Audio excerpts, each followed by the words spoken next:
I'm 65 now. For the last 65 years, I'm having obstacles. You're absolutely unique. No one else has obstacles. Everyone just sits down in it. And then, Mataji is very easy to approach as well as to ask questions. And we'll start with the first talk today. Yes. And then we also would have tomorrow a program at 12 o'clock, 11 o'clock. That's 11 to 12:30, but I can also announce at the end. Thank you for coming. Thank you for having me. So, obstacles to spiritual life. I think I'll talk for a while and then invite any kind of conversation or questions if you'd like to ask. But the obstacles to spiritual, what are obstacles to spiritual life and why do we even think about them? Because we are not perfect right now. We are perfect, but we don't know it. We have been attached to our egos for such a long time that we can't see our real self. So these things come up as obstacles, and what are they? Well, in the gospel they talk about the 8 fetters that keep you from realization. And they're things that we all experience, we all know. Fear. How does fear become an obstacle to spiritual realization? What is the basis of fear?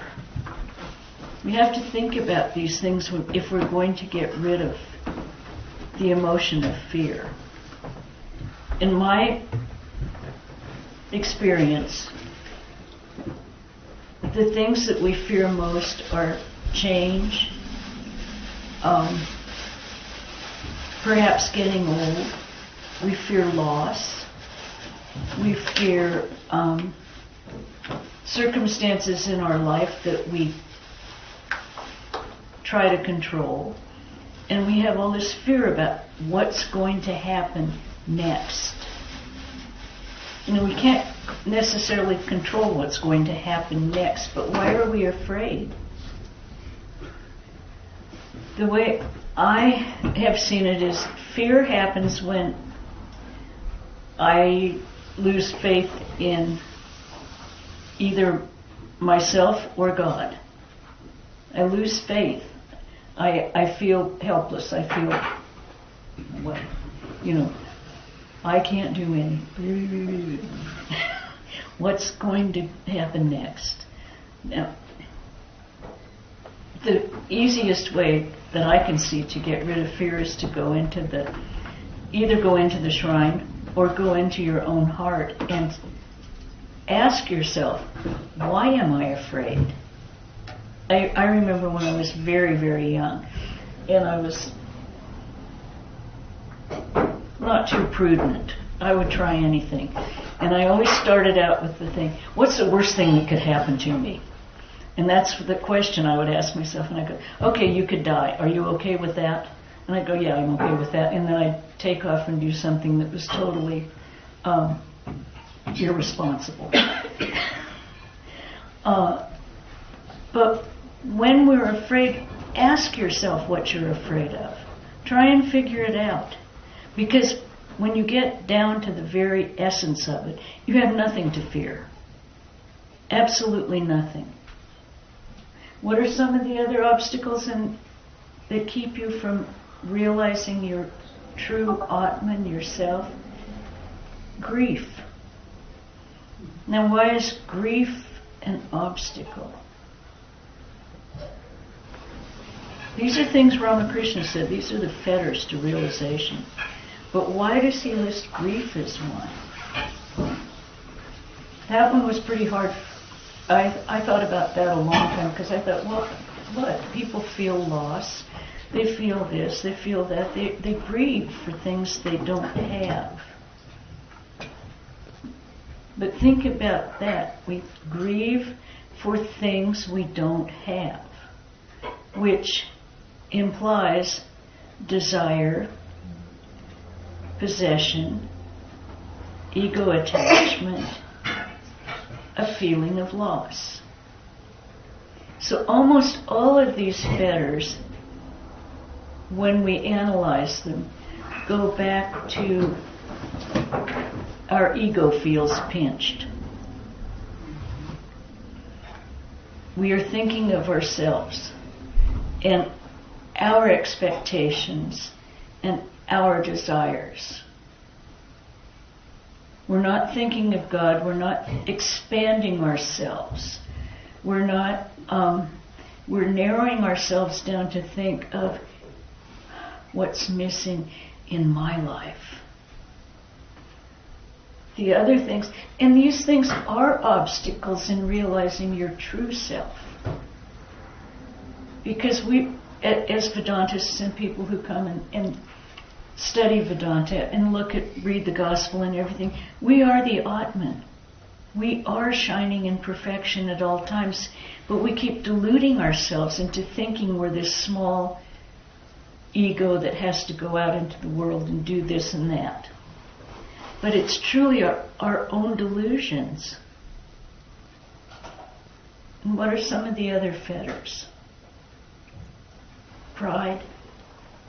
That's easy to recognize. Pride in ourselves, that's one of them. That definitely ego. I can do anything. Well, of course you can. If you don't approach it from the ego sense of this little I. If you approach it from the Atman sense and you honestly feel that, then you can do anything. There are no limitations in this world. Unfortunately, most of us approach it from our ego sense, the small ego.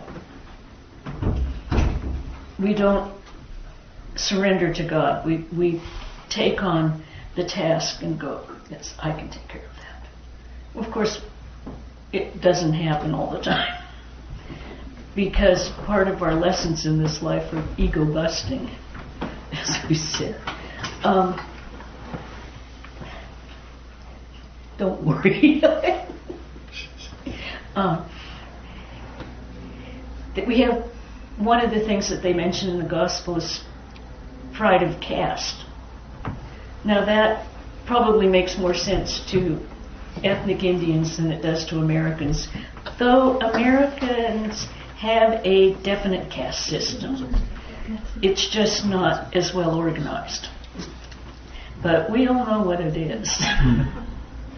And we do organize our lives on pride of our position in society, pride of our education, pride of our achievements. It's our caste system. Now, it's unlike the Indian one, it was not inherited. It wasn't manifested, determined by your birth. It's determined by your abilities or your definition of yourself or your definition of your parents, and it is mobile. But we definitely take pride in our positions in society. We work for positions in society. These things all take you away from God. Every one of them. And if you don't believe in God, they take you away from the consciousness of your true inner being, who you really are. You end up defining yourself by externals. How many people like you? Do they respect me? And those are all definitions that are based on externals. They're not a knowledge of who you are. Because if you notice the people that are the most, the easiest to be around and the people that you're most comfortable with are people who are really sure of who they are, and they behave perfectly naturally. They don't adjust their they don't adjust their behavior to, if I do this, you'll like me better. They're going to be themselves no matter what. And usually you do like them better. Because you feel like, well, I can be myself too then. What have we done? Try to cast prayer. Someone help me out what we've done. I don't have my list in front of me. We've done grief. We did grief, we did Fear. We did pride. Of caste, position. Yeah, okay. And then we have... likability, what you said earlier. yeah, likability. Well, seeking others' approval, looking outside, always looking outside. And basically, all of the fetters are based on looking outside, which is the most normal thing in the entire human race. If we believe that we are created by a divine or part of the divine, why do we go out? Because we are given outgoing senses. And every one of them says, no, don't look inside. Go out there. Have some fun. Oh, look at how beautiful the sun is today. Don't look at yourself. Don't find the sun inside. Look out there. So we are constantly in a bit of a, not a conflict, but we have to recognize these things and say, as many of the saints have said, if it's that beautiful outside, how much more beautiful inside? Because that disappears, that grows old, that disintegrates. Swami Sheshananda always used to say, all compounded matter disintegrates. All compounded matter disintegrates. And over everything, and we would go, You know, you break a dish, all compounded matter disintegrates. Don't worry. But including us, our bodies, we are compounded matter. And yet, in today's society, we spend half of our time trying to shore this compounded matter up so that it looks good, or feels good, or doesn't hurt. And that's all good, because this is our vehicle that we have to use for realizing God. However, in the Western culture, we always go a little excessive, and things go a little beyond what is necessary for good health and strength. It has to be perfect. It never will be, let me tell you, ever perfect. The only thing that's perfect is your Atman. And that's where you have to put your energies. So what other obstacles do we have to spiritual life? I can think of many. We have our jobs, because that distracts our minds. We have to do them. How do you drag your mind back to what your real goal is? You have to make it in this world. You have to do your duty. You have to do your job. Okay. Can we, as Ramakrishna said, do all of those things, but not do them as worship of God? There's two different ways to look at the world. There's looking at the unreal quality of everything, the unlasting quality, not this, not this, not this, neti, neti, neti, jnana yoga. The other way to look at the world is the tantric way, which says this, this, this. Everything we see and everything we experience is God. Because if we truly believe that God is, and there is nothing else, then everything we're experiencing is God. Now, until we can actually feel that, we have to behave in a way that says, yes, it is, but I still have to deal with it on this plane, because this right now is real to me. But we always keep in mind, in the back of our mind, yes, this is real to me. The day's events are real to me. But they're not. It's really God presenting this whole thing. and it's all holy. So every person we meet, every good, bad, or indifferent, is a manifestation of God. Now, if we can, it won't come naturally. I mean, there's people you're drawn to, people you're not drawn to.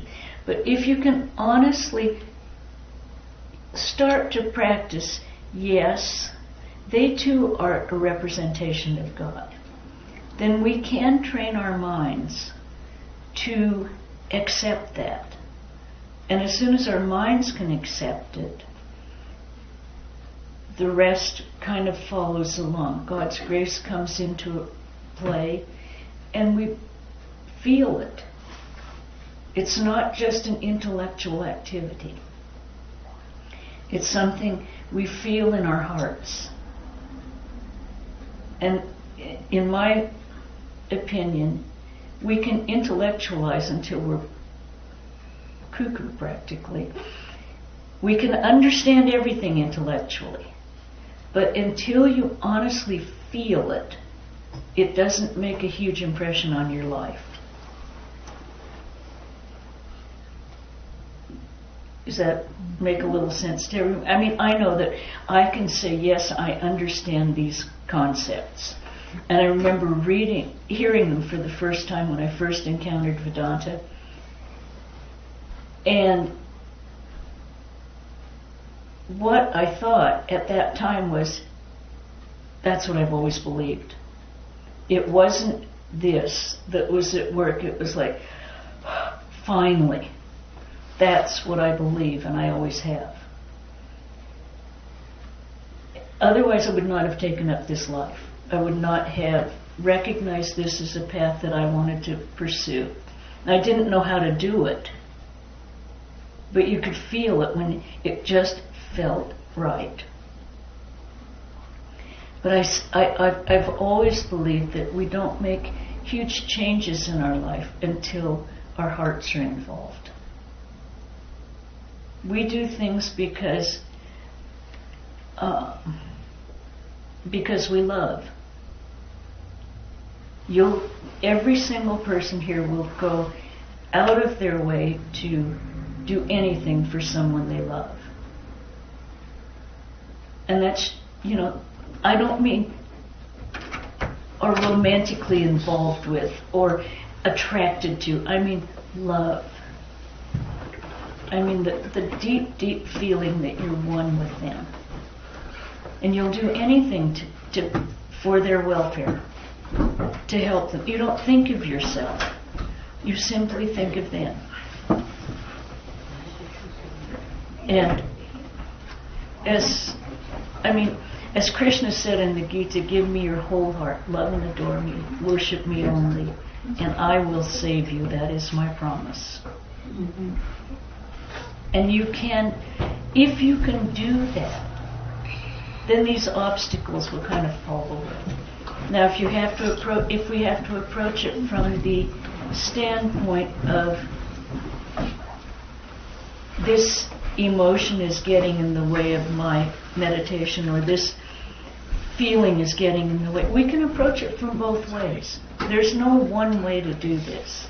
You can recognize fear in yourself. And I have a friend who says, I do something that I'm afraid of every day. I do one thing that I'm really afraid of every day to get over fear. And I look at her and I think, you're nuts. That's okay. That's her way of dealing with it. Mm-hmm. And so many times our fears are unfounded. But then I was the one who used to go off ski slopes going, what's the worst thing that could do? I could die, okay. I'm fine. So I probably did it earlier. But, for the most part, knock on wood, fear is not one of my things anymore. Grief, I think, is harder for people to deal with, to see, because it's such an emotion. And I have seen parents who have lost children, and I don't know how they deal with it. I really don't. I think, as Ramakrishna said, it's the most unnatural thing in the world. It's just should not happen, but it does. I don't know whether I told you about this the last time I was here. I read this book, Choose to Be Happy or something. I can't remember the name of it now. But a man lost his son to medical error. And he chose, straight on, logical choice. I am not going to let this ruin my life. My son would not like that.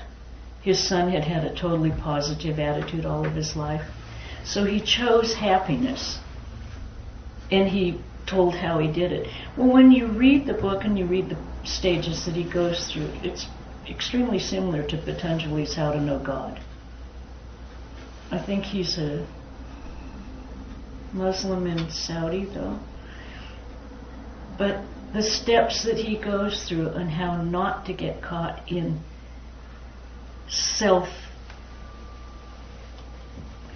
grieving for yourself rather than your son. He said, my son is free. I'm the one who can choose to burden myself with all of the sadness. But why? Or I can choose to help other people and expand my heart and be happy. So these are all things that we can do if we look at motivations and reasons for what we're feeling.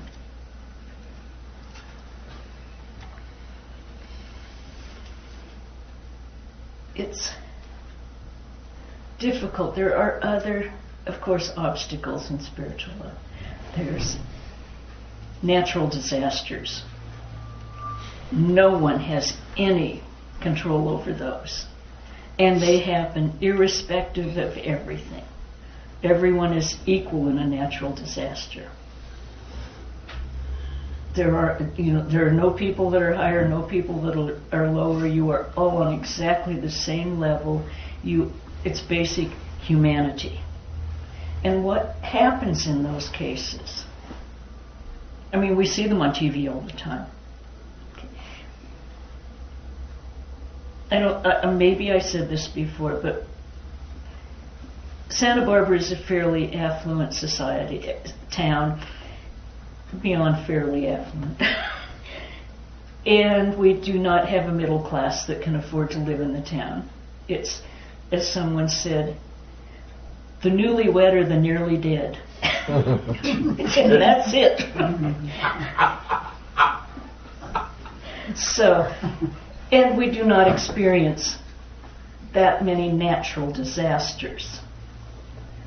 I mean, we have a fire here and there, but unless it actually hits your house, it doesn't do much. You have bad air quality for 3 weeks, and that's it. And all of us know that fires are going to happen. It's like snowstorms here. We all know there's going to be a fire here and there when it gets dry. When is the question, and we hope we're prepared. However, in 2017 and 18, we had the huge fire. Okay, Santa Barbara just sailed through that one. We didn't have 2 houses went down, I think. And that was it. And we were quite proud of how well Santa Barbara had done. And exactly 1 month later, 40 houses went down, 35 people were killed, and the whole of Montecito is geographically and geologically changed. And all of these people, these were in multi-million-dollar houses that went down, and some shacks on the creek. What happened was everyone went, whoa, these things are not important in our lives. Money doesn't really do anything in this case. Nothing helps in this case. So we best all help each other. And that's what happened. They're losing that site now. But for that year, everyone got an insight into what was important in life. And periodically, that's what a natural disaster will do for us.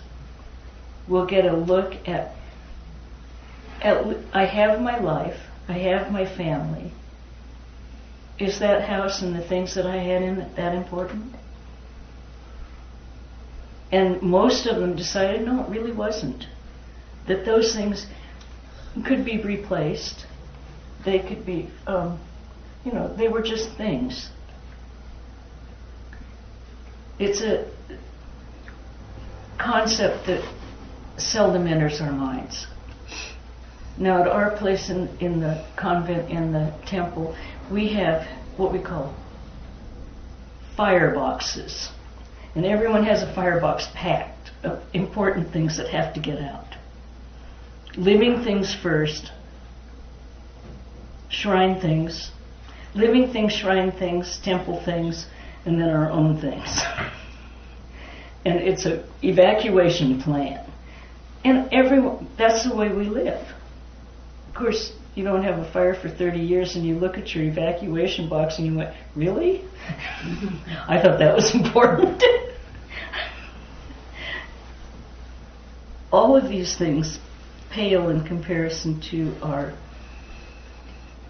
primary goal in life.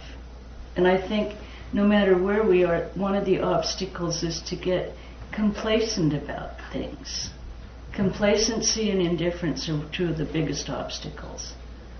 But to be complacent and just go along and not yes, I sit down and meditate every day. I sit down, I do this, I do that. But are we really putting all of our energy into it? Or are we simply, I was raised in the Episcopalian, so oftentimes in Christian churches, you go to church every Sunday and then you can pretty much forget about it the rest of the week. But we do go every Sunday, and I went through all of the training. But it wasn't something that I put much energy into. I was fairly regular. I was regular. And it was an important part of my life. But when I encountered the Vedanta philosophy, which says it's more than just important, it is the reason you're alive. It's the reason you're here in this human birth. And I thought, right. Because everything that had happened before then, you get success and then you go, okay, is that all? There was an old song in the 60s, is that all there is? And she sang it over and over again. Is that all there is? We keep looking for new distractions. We want to distract our attention from what we consider our goal in life. Because you don't get immediate success. And it's really hard work.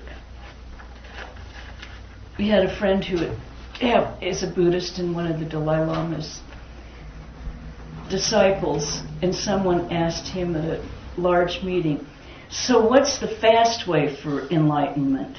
And the Dalai Lama, who speaks English but limited, he said, no fast, no easy. Hard work. So that's it. You have to. You make a choice in life. You make choices every single second, but I made a choice in life that this was what was really important. And I think everyone who comes to meetings like this and has an interest is drawn to the spiritual in their life, has already made that choice, partially. They may not have made it to the degree that I did, but, we have all made the choice that this is important. We want more than just the mundane daily life. We want to add more meaning to our life, or find out who we really are. I think Ramana Maharshi said, who am I? Think of that. Am I the body? No. Changes constantly. Am I the mind? No. That's even worse than the body. It changes every second, practically. Who and what am I? And I think once we can answer that, and each person has to answer it for themselves. No one can do it for you. You can get instructions on how to do it, or things that will help you do it, but no one can do it for you. You have to do it for yourself. And what is our biggest obstacle? Ourselves. We are our biggest obstacle in spiritual life. The very fact that we follow the vagaries of our mind, we choose to do that. When distracting thoughts come up, we have the choice to follow that or not. But we have to discipline our minds a bit to add that space where we can see the thought. And that's the hard work. That's the exceptionally hard work when you sit down to meditate. Because every thought will come right away. They just do. So to keep training that mind, or calling it back to one thought. Call it back, call it back, call it back. It's like training a puppy dog. And you just keep gently working at them to get them, offering them treats, making it pleasant for them to come back. You don't get angry at yourself. You don't have to be frustrated by your mind not behaving. I'm sorry. That's okay. Very sorry. Obstacles. It's not an obstacle, it's a pretty tune.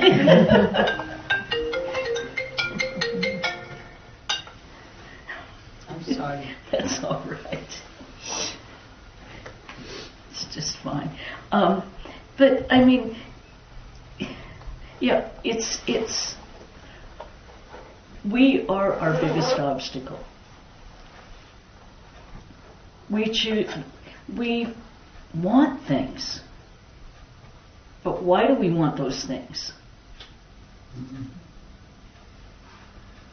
Why do we have desire? Why do we want? Because as Ramakrishna said, we are complete. It's like the musk deer who goes around the forest looking for that wonderful scent, and it's right there all the time. Ours is right here all the time. But we go around looking, and we lead ourselves out there.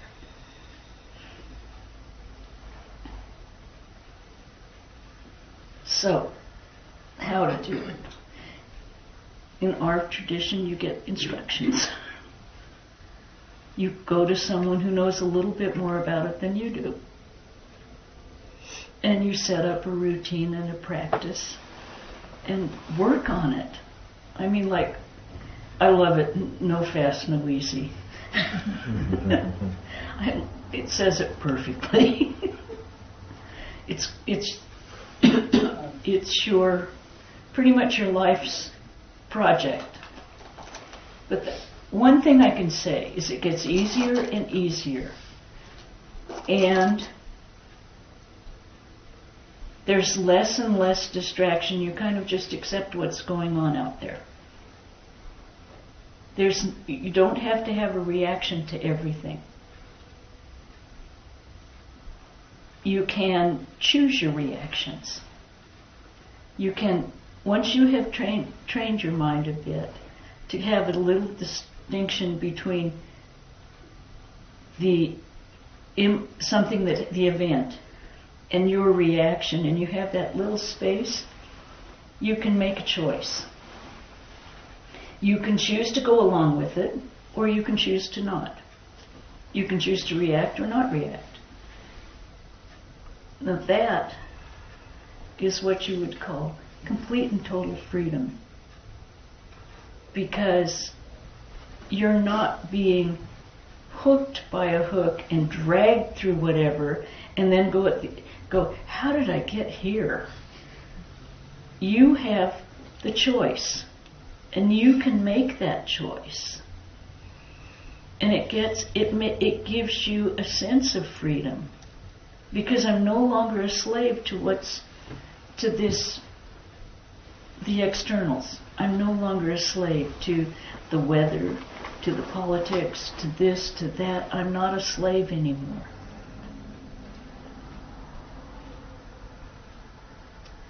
And when we can reach that point of equilibrium, there's very little, you can look at all events with kind of an equal eye and choose to go along. It's not indifference. It's not indifference at all. Mm-hmm. It's complete engagement, but with you in control of the engagement rather than your senses dragging you through it. So, I mean, I would much prefer that. I had a pretty flash temper when I was young, and it would go off, and after it went off, I'd go, why did I do that again? I mean, yeah, I had a really bad temper. Swami Swahananda helped me a lot with it. He said, just put a tick in a book every time you get mad and see because then you watch when you get mad. You start watching it. You don't just let it happen. I mean, it happens. And so I kept that little, he said he had one too, and that's how he said, I put a tick in my book every time. So the ticks got less. And it wasn't me saying, I can't get mad and getting frustrated because I did. It was simply watching it and seeing, why is it happening? Why did I do it that time? And it wasn't anything that I had to beat myself up about. Anger is one of the other great obstacles to a spiritual realization. That was one I forgot, conveniently. But we can do this with any of these emotions and reactions and thoughts. We can just say, oh, that happened again. Why is it happening so often? Why is it repeating in my life? If we don't like it. Now, if it's leading us toward God and it's making us feel closer to God, then you can take that down and say, thank you, thank you, thank you. This one I will keep. Why is this emotion different from this one? Why did I get mad at this person when they said this, and I didn't get mad when someone else said almost the same thing? Why? What are my emotions doing? I mean, it can often be simply a mood you're in. Or it can be the way the person said it. Or it can be whatever. But we can analyze those things in ourselves and know why we're doing it. It's kind of like children in the child that they talk about in the gospel. One person will say, I want that. Give me your cloth. No. Next person comes along and he just hands it away. Why? What is the impetus? What causes that? Who are you? We are the Atman. We've always been the Atman. And we always will be. And that never begins and never ends, but we don't know it. So we have to get to where we can recognize it and feel it and live there. Body may not last too long after that. That's, we can get closer and closer to where the world really and truly is a place of happiness and contentment, where we can feel content with what we have, content with how things are going, not give up our activities, but just be content with them. If there's things that interfere, okay, that interfered today, but it doesn't affect me that much. I remember when you're very young, you have things you just have to do. And if you can't do them, you're angry at your parents who won't let you do it, or the car that won't start, and you're really, frustrated, angry. As you get older, and I think it's part of just getting older, you don't have the energy to do that, and so pretty soon it's, well, I'll do it tomorrow, or maybe it wasn't meant to be. Now, maybe it wasn't meant to be, in my estimation, is saying, we planned and God decided. And we may as well not fight it. We may as well just accept it and see the benefit of it. Because everything that is an obstacle can also be an opportunity for us to dive deeper. Especially if we look at those things, if we look at, why am I afraid of going in the ocean? Well, I can name about 25 reasons. Because I do not like to swim in the ocean. Okay. Basic, I feel unsafe. I feel like I might die. I'm not comfortable. But I go in, and there was a period in my life when I swam every morning in the ocean so that I wouldn't be afraid. And I'm still not comfortable. And I don't want to go in unless the water's warm. And I want to be able to see the bottom. I have a great many stipulations. But I don't have blind panic anymore. And we have to look, that's how we face what we have to face.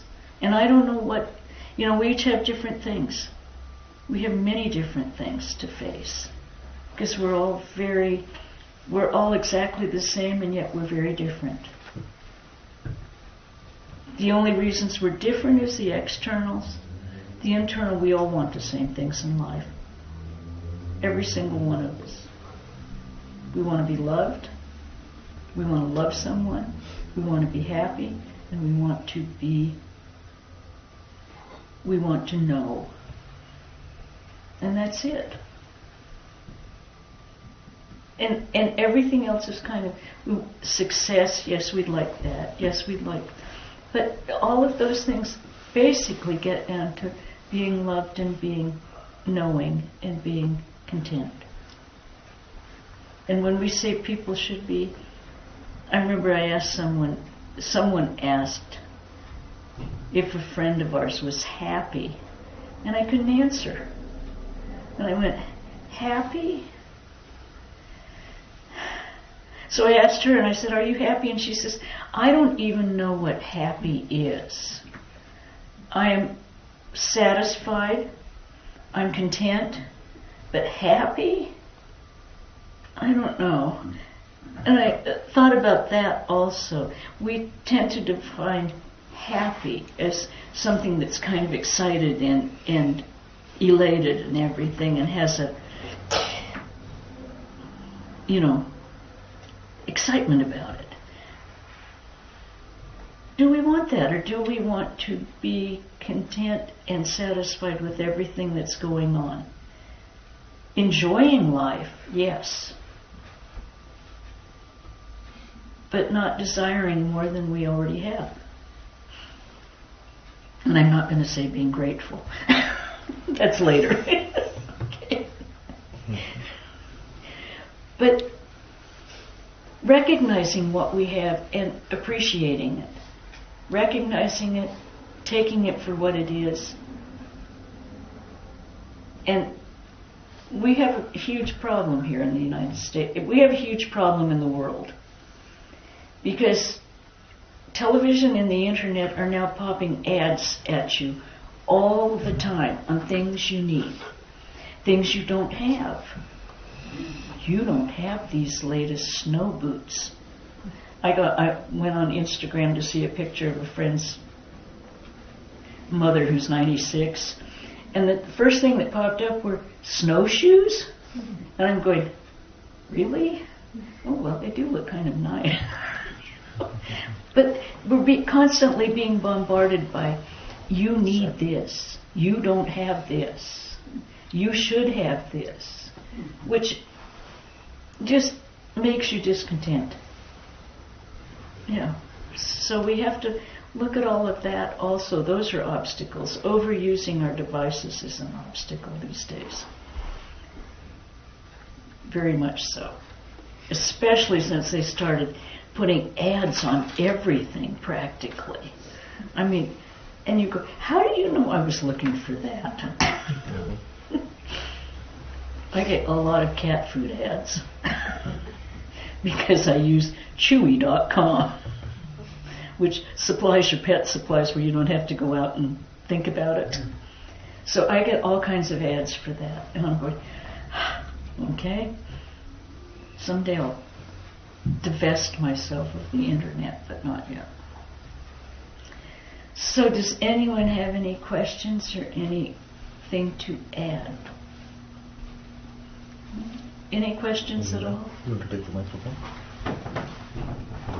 You've grown up. Yes. You're all grown up. I almost didn't recognize you, darling. She's very good, Mataji. I know. All the time. She's always been really good. I remember when she was only this tall. Yeah. Anyone have anything they would like to? What will be the difference between meditation and japo? When you do the japos, then you can concentrate on the japo, whatever mantra you are uttering. Mm-hmm. But when you start to meditate, everything is shuttered. Mind cannot stay there, cannot take the breathing in and out, everything. I just fed up with that. I said, just I will never do the meditation. I will just do as much as job I can do, I am. And I'm a very, very frightened person. Swamiji said, you are coward. You are bad. You are very coward if you have all the time fear. Continuously, as soon as I get up early in the morning at 6 o'clock, I scared how I will face the day, the whole day. It happens after... No, I know it does. It happens after serious. My husband passed away. Of course. Why did you give me all this responsibility which I did not do anything for last 40 years, and now all of a sudden I cannot handle this. Yes, and I you get can. more scared. You are. You just don't realize it, but you are handling it. But not, I do not know. That's what every day, every minute I say, give me please proper decision. Because I do not have any partner to ask, what shall I do and what shall I not do? But you are asking the Lord. Yes, I do. You ask the Lord and you are coping. It seems impossible. But really, look at how your husband passed away 8 years. 8 years ago. And you have maintained your life. You have gotten along. You have to recognize how much progress you have made and give yourself credit for that. You're doing a beautiful job. Yes, you may still be afraid, but talk to Thakur about that. Talk to Mother about that. And if you can't meditate, fine. Do japa. We've had many people, not many people, but people who are experts in japa, and japa gets to you to the same place meditation will. Because eventually japa will stop, and or it will go on continually in your head all day long. But sometimes when you are in public, you cannot count it. You don't need to count it. I don't count it. I just do it all the time. That is pretty special. When you can walk through life and have the mantra going around in your head all the time, that is a very well-trained mind. And just continue with that. Many people can't do that. You know, I mean, that's very special, but know that you're doing well. We had another friend whose husband dropped dead, and she was young. She had never written a check. She didn't know where their bank accounts were. She had 5 houses that she didn't know whether they had mortgages on them or not. She had never done anything. And she was left like that. The Lord provided people who came into her life, not the same person all the time, but people who came and helped. Gave a little this, a little that, and she's done extremely well. She did for quite a few years. She was very like, how can I cope? What can I do? And then she slowly began to realize that she was coping with help from these various individuals that came into her life, and realized in her heart that the Lord was doing it for her through these different individuals. And as soon as she really got that straight and, settled in her heart, her life has been fine. I mean, it not necessarily fine in everyone's definition. She's had many moves and things that have gone wrong. But mostly, it's all right. She fell and broke her neck, the doctors fixed it. And she wasn't worried about it. But I think if it's been 8 years, you're doing well. I mean, you were married for how long? 49 years. Yes. Well, 8 years is a very short time compared to 49 years. And you had that person to depend upon and to live with. And of course you're going to feel the absence. But I think you're much stronger than you give yourself credit for. I really do. Yeah, Mira, I think you're very much stronger than you're giving yourself credit. I'd say every morning if I woke up afraid, I just go straight to the shrine and say, Holy Mother, you've got to do something today because I'm going to go out and do this. No, I have all the pictures in my iPhone. Good. Before I get up, I just cried first. Yep. How I will face that world today. And you do, every day. I do. Yep. Is it getting a little better? Not really. Well, it will. Yeah. But you can't. Don't keep saying I can't do it. Yes. Do not do that to yourself, because you have done it. And like Swamiji said, if you call yourself a sinner you will be. Mm-hmm. Keep telling yourself, I am the Atman. I miss my husband, but I am strong. This is the year to do it too. It's the year of women. In every aspect. Besides, you're talking to someone who was 21 when it was women's lib. And I was very much into that. Women should be able to do anything they want to do and get anywhere they want to go. And you can. Don't call yourself weak. You're a strong one. I know you are. Thank you. Anyone else? Mataji, quick question. Mataji mentioned about feeling. We talked about feeling, and we talked about all these obstacles. Mataji mentioned about the feeling we should have. So what is that feeling? How does it feel like? How do I? You mean a feel like when you know something in your heart, and how does it feel? You just know it for sure. There's no question, there's no doubt. There's an aha moment. That's it. And it can be anything. It can be like, what's your profession? Information technology. Okay. When do you write software or anything like that? Yeah. And when you solve a problem, how do you feel? Yeah. Like, that's the answer. Well, that same feeling can be in spiritual life. That very same feeling. And if you can feel it in your work, then you can feel it in other places.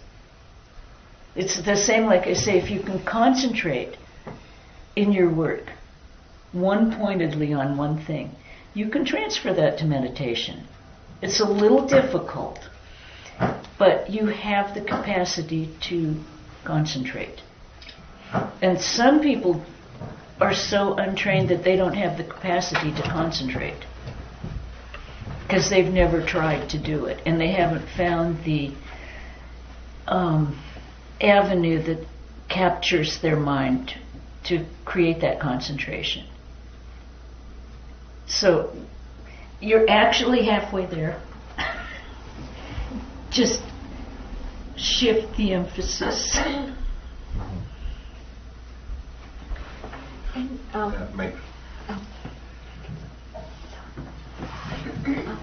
In chapter 7 of Gita, in verse number 3, when Krishna says that out of many few try, and out of those few, very, very few get to know me, I feel like I'm a fish in that fisherman's net. It's trying to chew it away to get out, and it's there's like ups and downs. There's like good day of japa and meditation, and then there's the day where it feels like I wasn't there. But already you've recognized that you feel like the fish trying to get away. Many people, as he said, the ones that don't get away are the ones that don't know they're in the net. Yeah, but the heart wrenches. It is heart-wrenching, yeah. It's heart-wrenching and it's hard work. Yeah. Keep chewing. Or, yeah. There's a story I heard about anger that I want to share, especially for the little kids across. And yeah, there is a young man went to a monastery and he had a temper. So the guru gave him a pail of black paint and said, in the room, every time you get angry, you go and paint the wall. And soon his room was black, and he was upset, and he said, I don't want to be in there. So this time, monk gave him a pail of white paint and said, every time you're happy, a peaceful, paint a white wall on the paint. And then what you talked about, space, that recognition that came to him. Yeah, recognize your own thoughts. Yeah. I met the room, and then the guru related that room as the space in the heart. Yeah, it's true. Anger will make you dark, and the for sure. peace and happiness will bring you brightness. Swami Swahananda used to tell a joke, and he'd say, this young man entered a monastery and they were silent It could not speak. Once a year they would have an interview with the head monk. But they could only say one sentence. So the year went by and the monk came in and he said to the head monk, "Food bad." Okay? What? Food bad. The next year came around and he said, "Work hard." Okay? So the third time he came around, he said, "I'm leaving." And the head monk said, "You're always complaining anyway." Also the thing of, what did he think about the entire year? Food bad. So we have to kind of, it is, which Swami was it? Bharat Maharaj in India, Swami Abhayananda, said one of the most important spiritual practices was looking at your own mind and knowing yourself. He said, yes, meditation, yes, all that. Well, no, he didn't even say meditation. I listened to another monk who was very much a meditator, and I came into Bharat Maharaj's office very excited. And I said, I just had a talk with, I can't remember his name. And he said, yes, we may differ.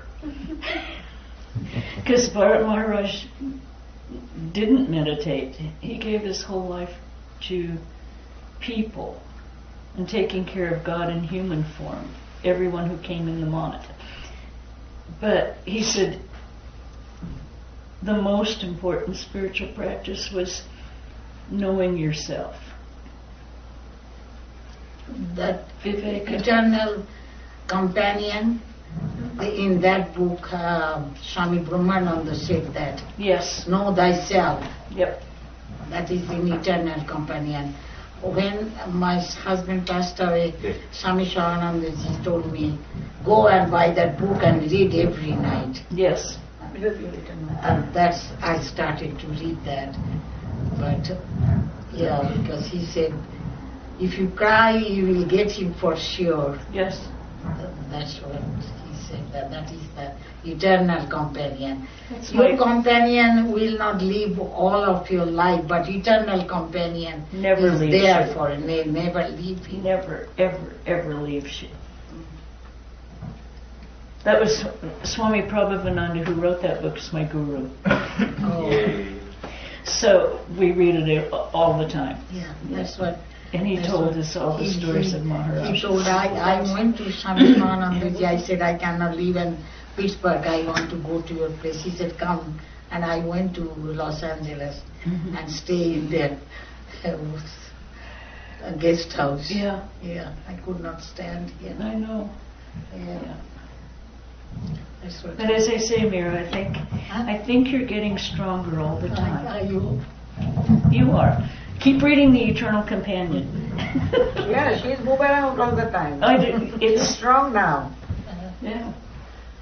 It's. अब तो आगे बढ़ाते नहीं जल्दी. I think it's one of the best books written on spiritual companion. life. तो अभी बोलते. But I'm a little prejudiced. Just a touch. Just a touch prejudiced. However, we asked Swami Sarvapriyananda, what books do you carry with you all the time? He said the Eternal Companion was the first one he mentioned. He's the one who bought the book for me and Yeah. gave it to me. I think the Cloud of Unknowing and the Ashtapaka Samhita. I can't remember. But I know he said the Eternal Companion, and I'm pretty sure it was the Cloud of Unknowing. Cloud of Unknowing. Christian mystic. Yeah. Does anyone else have anything they... Okay. I used to think that on that business of not being afraid or obstacles. So we typically have two ways. One is the one, and you mentioned both. One is the Atman way, that I am this Atman, how can I'm all powerful and everything. And the other way is that I am the child of God, how can anything happen to me? So I used to think that these will more or less protect me from most of the bad times. But as I am growing old, and this is very new to me, very new, from time to time I am afraid of growing old, of becoming dependent, not being at the top of my brain. I cannot calculate as fast as I could. And oh dear. no, all of No, these. I know all of those things are very real. And so yes, I know I'm still the Atman, I'm still the child of God, etc. And then this other thought comes, which is, I will be a bother to the world around me. They will have to worry about me, and they will pity me. Oh, look at this guy, I have to go and help him. So say something positive to just boost my other two things.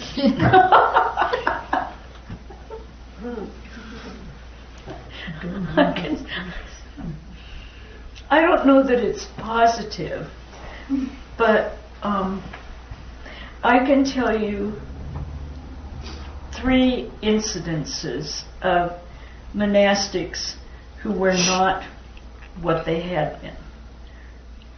I think many of you have been to Seattle Center. Swami Vivedishananda, who was in charge of that center, had a massive stroke and was bedridden for 6 years. Basically comatose. Swami Bhaskarananda came from India to take care of him, and he kept beautiful care of him. Now, to all outward appearances, Swami Vivedishananda was not there. He was basically what probably medically they would have said a vegetable state. However, anyone who walked into his room and sat down felt nothing but spirituality.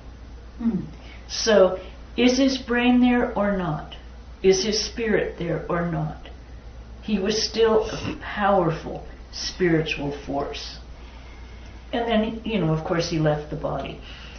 Swami Gitananda, whom I knew quite well in 1978, he was one of the secretaries to the General Secretary, and I think the treasurer of the order. Beautiful man who did meditation and japa wonderfully. He underwent a surgery and was under anesthesia for too long at a very old age, and his brain was not there. But his body was. And so people took very good care of him. He still came and sat, and people could come in and take the dust of his feet. Once again, strong spirituality. That's all you felt. Loving presence, strong spirituality. So, are we so attached to our body and our mind that we can't recognize our Atman? And in this case, both of these monks were amazing. Our senior nun, who was one of the very first that ever joined the order, developed Alzheimer's.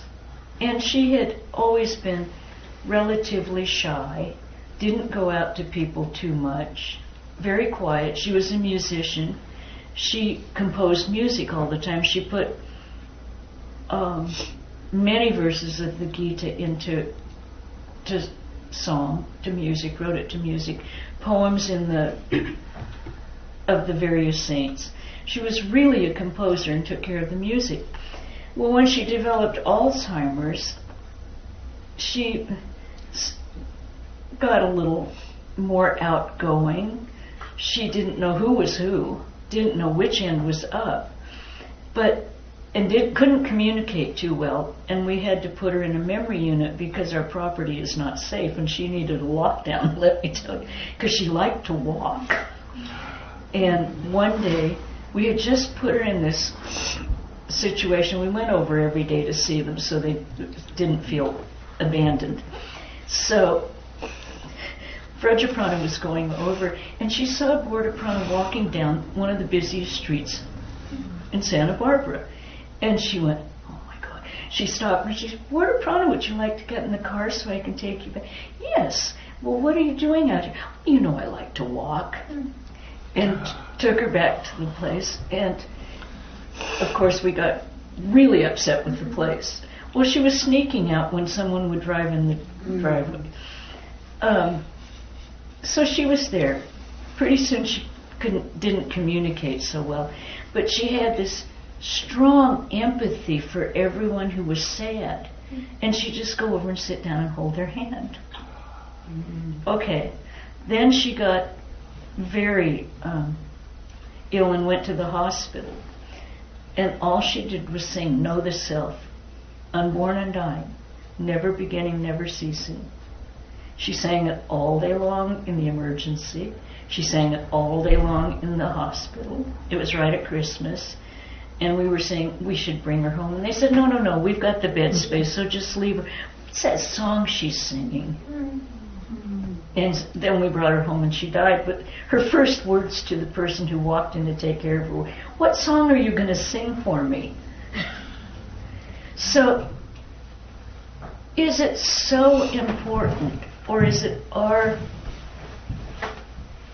ego attachment to our intelligence, to our achievements that make us us? It isn't. It's our spiritual practice that shines forth in the end. And isn't that what we want?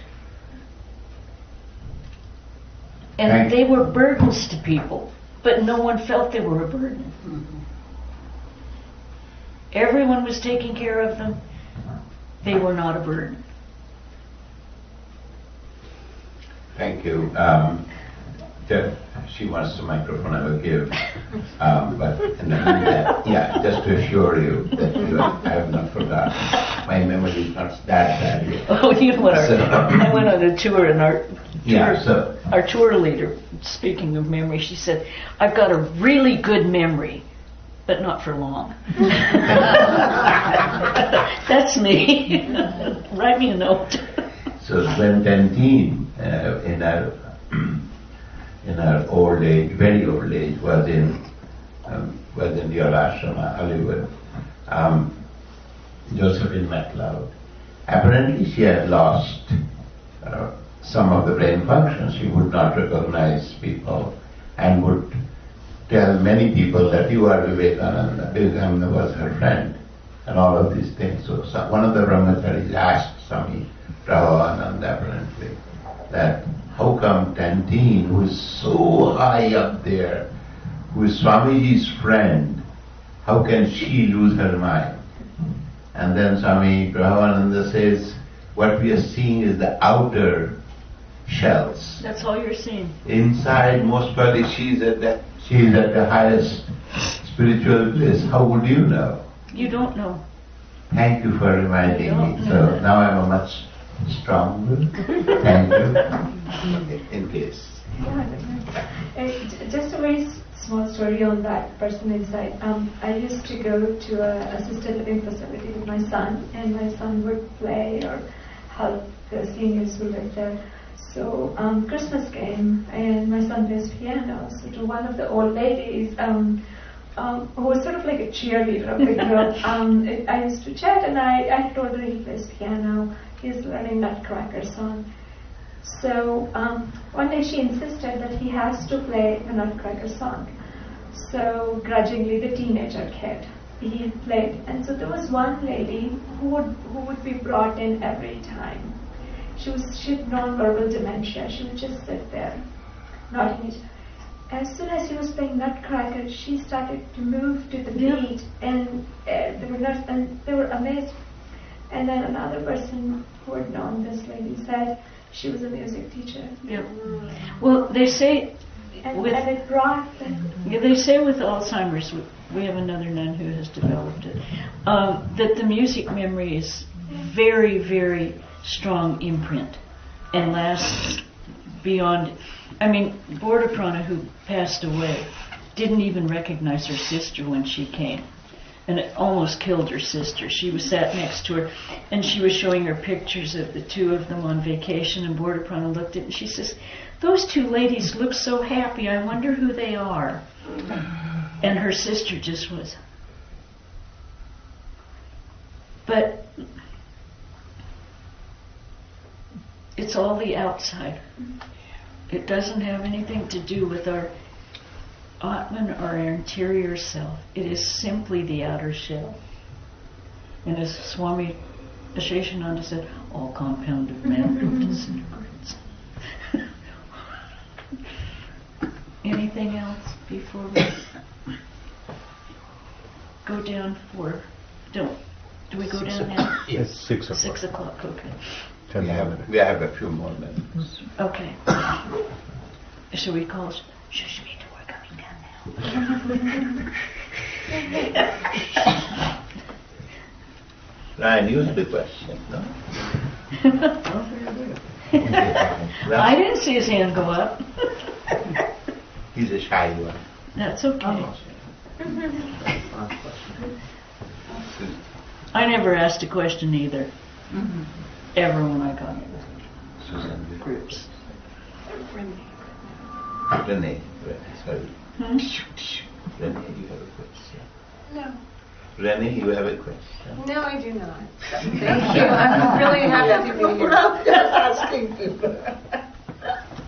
Now don't make people feel uncomfortable. Oh, Renee, I'm sorry I'm making you feel uncomfortable. You're not. You've always been so welcoming and kind. I'm so sorry. I'm feeling uncomfortable.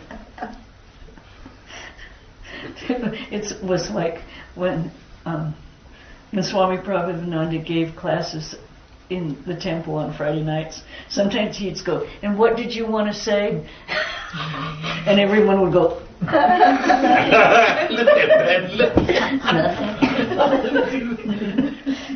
Then we got him to, so it was written questions. People could write them anonymously, and then they didn't have to stand up in front of everyone. And actually, Swami Sarvapriyananda said that's what he prefers at retreats. Yeah, he wants written questions. He never answers the letter though. I sent him so many letters. When he came, I said, "You never." He said, "I cannot answer your letter. There are hundreds of letters." Yeah. Believe me, we know they all come through Vedanta. Vedanta info. Yeah, and Pravrajika is Vedanta info, and she goes, "I just am sending them on to him." And I have a set thing that says he doesn't answer them. So if you get one of those that he does not answer his emails, it's from her. She's so annoyed with him. He does not answer. But Swami Tathagatananda always answered his letter. He always answered. Some people are... Swami Sarvapriyananda, that's like talking to God. There is no answer. Just out there, writing to Santa, I would like this. No.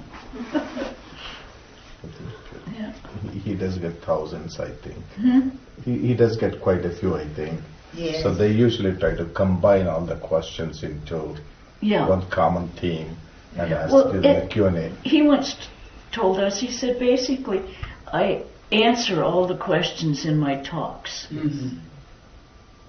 If people are listening to the talk, they've got the answer to their question. But I can't do it over and over and over again. It's actually funny. If you're listening, it's like, how did they know I was going to ask this question? I know. When I first started going to lectures with Swami Prabhupada, there were probably 120 people at every Sunday lecture, 150 maybe.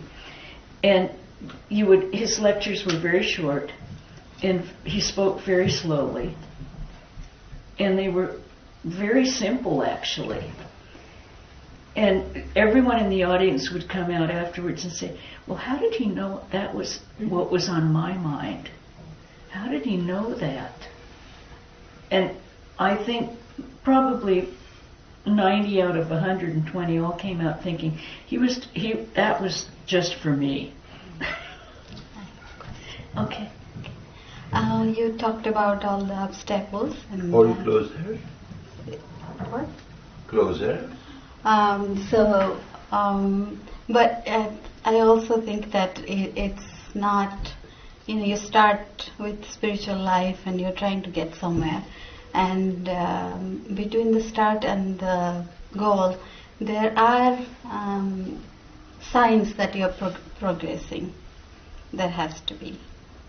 Or is there not? If there are, what are they? Like, how do you know you're progressing in your spiritual life? Because you are. No, they list them in Patanjali's yoga aphorisms. They tell you certain things will happen along the line. Don't pay attention to those. Mm-hmm. Because anyone who develops concentration will experience certain powers. And as they said, those two are obstacles to realization. Any kind of, like Swamiji said, he could read people's minds. He did it like a couple times, and he said, it's very, very simple. You empty your mind. Not so simple. And the first thought that comes to you is theirs. Now he said, but this is an obstacle to God realization, because it's once more a distraction and become kind of a game, mildly entertaining. So that's why Ramakrishna Vedantas emphasized to steer away from psychics and spiritual powers. And everyone can achieve them with concentration and meditation. I mean, I was just reading the end of Patanjali's How to Know God, and he lists exactly what you have to do to hear everything, to do this, to do that. And then he says, but all of these are obstacles. Mm-hmm. All of these stand in the way of your path to God. And I think oftentimes those show you that you're developing your ability to concentrate and you're going on the way, if any of them occur to you. The other way, I think you can, as you meditate and as you progress in spiritual life, you'll notice that your social interactions and your interactions with people become less troublesome. That you don't have as many conflicts. You're not a threat to anyone. They're not a threat to you. So we have to learn to recognize the subtle ones, where people are not just subtler things about your personality that have changed. And that is spiritual growth. It's not necessarily how long you can sit. Some people can meditate for, a lot of time. Other people can't. But it doesn't mean, it also does not mean that they're not progressing spiritually. Everyone follows their own path. We follow our guru's instructions. Swami Sarvadevananda said the best thing. One of his disciples came to me and she told me what she was doing, and I went, he told you to do that? And she said, well, maybe not. Maybe I read that somewhere. And I looked at her and I said, well, don't do it anymore. And she said, yeah, Swami told me, don't edit your guru. Just do what he says. Don't add to it. Don't take away. Stop editing. But I think it's a tendency in the beginning it doesn't seem like enough. Is this really going to get me to God realization? Shouldn't I be doing this and this and this and this? I did that with Swami Prabhupada. I went, and he gave me. Anyway, it was, and I said, well, it doesn't seem like I'm doing enough. And he was always kind of looking at me and going, oh, really? Well, you could memorize the Gita. And I went, ooh. Okay. Well, I think I got about to chapter 7.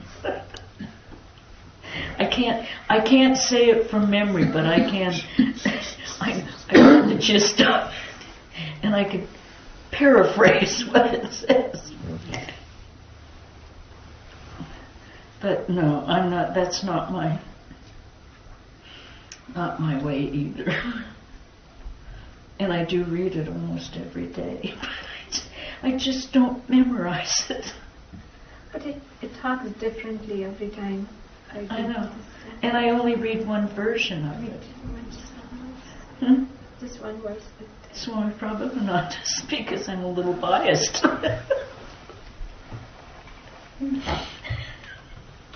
Just a tad biased. Okay, so I think we should. I have a comment. I have 11. You want? After once you say that, I have a comment. Okay. We'll go downstairs for the tea and some snacks, and we'll be back here for the Arati at 7 o'clock. Next talk we have at 7:30. That is our gratitude.